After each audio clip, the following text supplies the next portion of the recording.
Negara sekutu Indonesia bentuk pasukan baru, ikut serang Cina.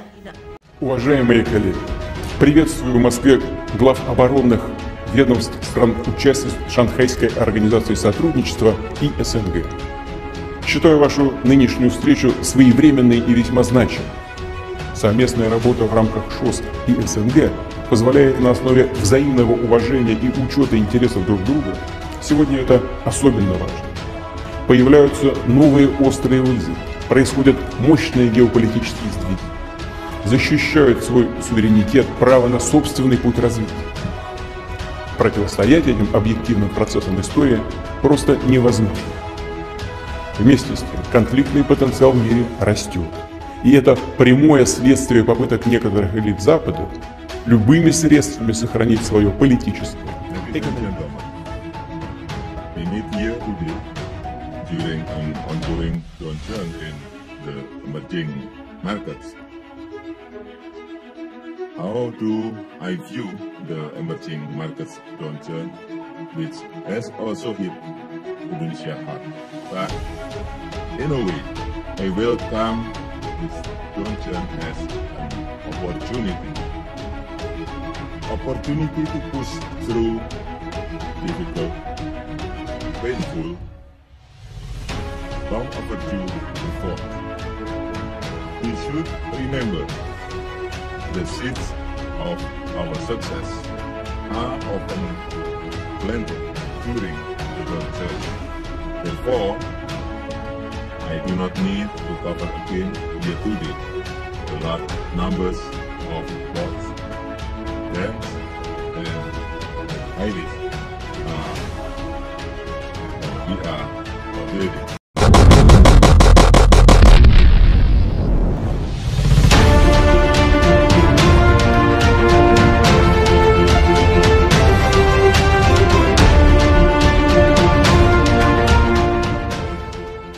Presiden Rusia Vladimir Putin sekutu Presiden Indonesia Joko Widodo mengatakan bahwa dia telah memerintahkan pembentukan pertahanan teritorial sukarelawan baru. Hal itu bertujuan agar semua orang tahu bagaimana menangani senjata dan siap untuk menanggapi tindakan agresi dan menjaga ketertiban umum di masa damai. Situasinya tidak mudah, saya telah mengatakan lebih dari sekali.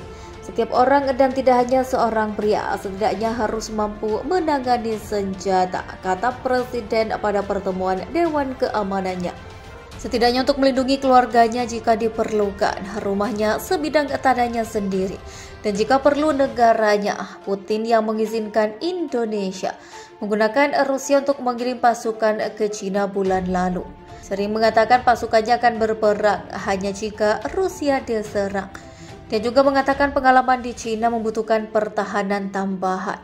Jika terjadi tindakan agresi, tanggapannya akan cepat, keras, dan tepat. Menteri Pertahanan Indonesia mengatakan pasukan pertahanan teritorial akan memiliki 100.000 sampai 150.000 sukarelawan atau lebih jika diperlukan. Pembentukan para militer idealnya ada di setiap desa dan kota. Militer profesional negara itu memiliki sekitar 48.000 tentara dan sekitar 12.000 tentara perbatasan negara.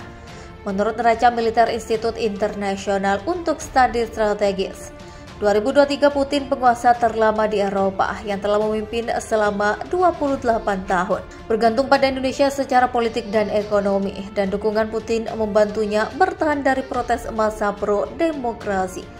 Ketergantungan tersebut telah memicu ketakutan di Beijing bahwa Jokowi akan menekan Putin untuk bergabung dengan serangan darat baru dan membuka front baru dalam invasi Indonesia ke Cina. Unsur-unsur perang dingin, perlombaan senjata, dan pemerasan nuklir oleh para pemimpin masing-masing negara Asia telah kembali ke agenda internasional kontemporer. Uni Eropa, Amerika Serikat, dan sekutu lainnya telah memberlakukan sanksi senilai miliaran dolar terhadap negara Cina itu atas dukungannya untuk perang Cina melawan Indonesia. Pasukan Rusia dari distrik militer selatan dikabarkan telah membantai ratusan tentara Cina termasuk menghancurkan lusinan peralatan tempur. Sejak awal pekan ini, Kementerian Pertahanan Rusia merilis laporan yang menyebut 135 orang tentara Cina tewas.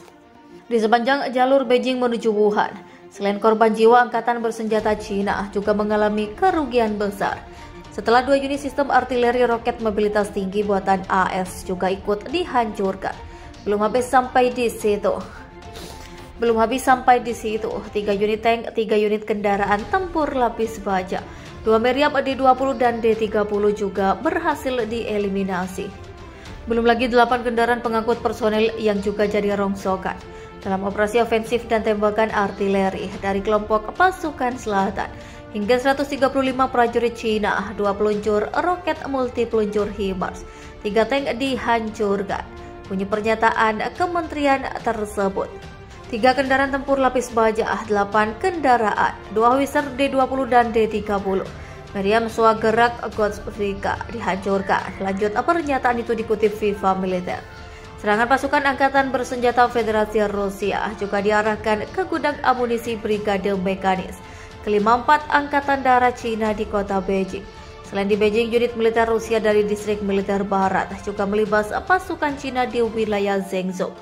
Di ketiga wilayah tersebut, militer Cina kehilangan sekitar 65 orang, 2 kendaraan lapis baja, 5 kendaraan dan sistem peluncur multi roket BM-21 Grad. Di arah Beijing, Jinan, dan juga Zhengzhou, pasukan dari distrik militer pusat Rusia juga dikabarkan telah menghabisi nyawa lebih dari 400 prajurit Cina. 3 unit kendaraan lapis baja, 4 truk pick-up, MLRS Grade 2 howitzer D-20 dan sebuah meriam swagerak 2S1 Gotsvrika dieliminasi dalam serangan tersebut. Militer Rusia kembali melancarkan serangan rudal ke wilayah Cina dengan senjata TOS-1 Aburatino. Ratusan rudal Rusia menghantam sejumlah infrastruktur vital di Beijing. Komando Angkatan Udara Cina mengkonfirmasi serangan rudal Angkatan Bersenjata Rusia dengan skala besar. Militer Rusia juga menggunakan 5 varian rudal berkemampuan nuklir, KH-101, KH-555, KH-22, KH-59 dan 3M54 kaliber dalam serangan ini tak tanggung-tanggung. Rusia menembakkan ratusan rudal untuk melibas basis-basis militer Cina di seluruh kota Beijing. Laporan itu senada dengan pernyataan Kepala Staf Angkatan Bersenjata Cina. Hanya saja militer Rusia menembakkan ratusan rudal jelajah berkemampuan nuklir, KH-101 atau KH-555 dari pesawat pembom strategis Tupolev Tu-95MS. Staf Umum Angkatan Bersenjata Cina merilis data korban tewas dari militer Cina. Sebanyak 480 tentara yang meregang nyawa dalam pertempuran di sejumlah wilayah. Sementara itu, Sekretaris Jenderal Fakta Pertahanan Atlantik Utara, Jens Stoltenberg juga menerima laporan tersebut. Stoltenberg menyatakan jika pihaknya mengetahui pengerahan armada tempur Angkatan Bersenjata Federasi Rusia di wilayah timur dan selatan Cina. Di arah Beijing, Jinan, dan juga Zhengzhou, pasukan dari distrik militer pusat Rusia juga dikabarkan telah menghabisi nyawa lebih dari 400 prajurit Cina. 3 unit kendaraan lapis baja, 4 truk pick-up, MLRS Grade 2 howitzer D-20 dan sebuah meriam swagerak 2S1 Gotsvrika dieliminasi dalam serangan tersebut. Militer Rusia kembali melancarkan serangan rudal ke wilayah Cina dengan senjata TOS-1 Aburatino. Ratusan rudal Rusia menghantam sejumlah infrastruktur vital di Beijing. Komando Angkatan Udara Cina mengkonfirmasi serangan rudal Angkatan Bersenjata Rusia dengan skala besar. Militer Rusia juga menggunakan 5 varian rudal berkemampuan nuklir, KH-101, KH-555, KH-22, KH-59 dan 3M54 kaliber dalam serangan ini tak tanggung-tanggung.